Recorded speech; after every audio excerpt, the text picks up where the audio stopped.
பாஜக மற்றும் ஆர்எஸ்எஸ் என்ன செய்தாலும் நாட்டின் இளைஞர்களுக்கு அவர்களின் உண்மை முகம் தெரியும் என்று காங்கிரஸ் கட்சியின் பொதுச் செயலாளர் பிரியங்கா காந்தி தெரிவித்துள்ளார். நாடாளுமன்ற வளாகத்தில் செய்தியாளர்களை சந்தித்த அவர் பாஜக மற்றும் ஆர்எஸ்எஸ் பற்றிய உண்மையையும் அவர்களது நோக்கங்களையும் அறியாதவர்கள் கூட இப்போது அவற்றை உணர்ந்து இருப்பதாக கூறினார். சத்தியத்தையும் அகிம்சையையும் அடிப்படையாக கொண்ட இந்திய சுதந்திர போராட்டத்தில் ஆர்எஸ்எஸ்ஸிற்கு எந்த பங்களிப்பும் இல்லை என்றும் குறிப்பிட்டார். பாஜக மற்றும் ஆர்எஸ்எஸ் எவ்வளவுதான் வெறுப்பையும் வன்முறையையும் பரப்ப முயன்றாலும் நாட்டின் ஆன்மாவிலிருந்து சகோதரத்துவத்தை பிரிக்க முடியாது என்றும் பிரியங்கா காந்தி தெரிவித்தார். के लिए जो लड़ाई लड़ी गई वो अहिंसा और सत्य पर आधारित थी. उसमें आरएसएस कहीं नहीं थी.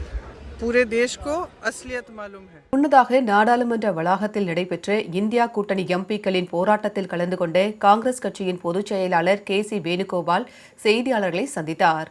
அப்போது டெல்லியில் மாணவர்கள் மீது துப்பாக்கிச்சூடு நடத்த உத்தரவிட்டது யார் என்பது போன்ற கேள்விகளுக்கு நாடாளுமன்றத்தில் பதிலளிக்காமல் உள்துறை அமைச்சர் அமித்ஷா தப்பி ஓடுவதாக அவர் குற்றம் சாட்டினார்.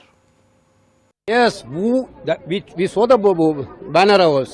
Who ordered police action in Delhi? Who ordered firing in Delhi against students? We need an answer from the Home Minister of India. Why Home Minister of India running away from the Parliament? He is running away from the Parliament and you are not even allowing LOP to speak.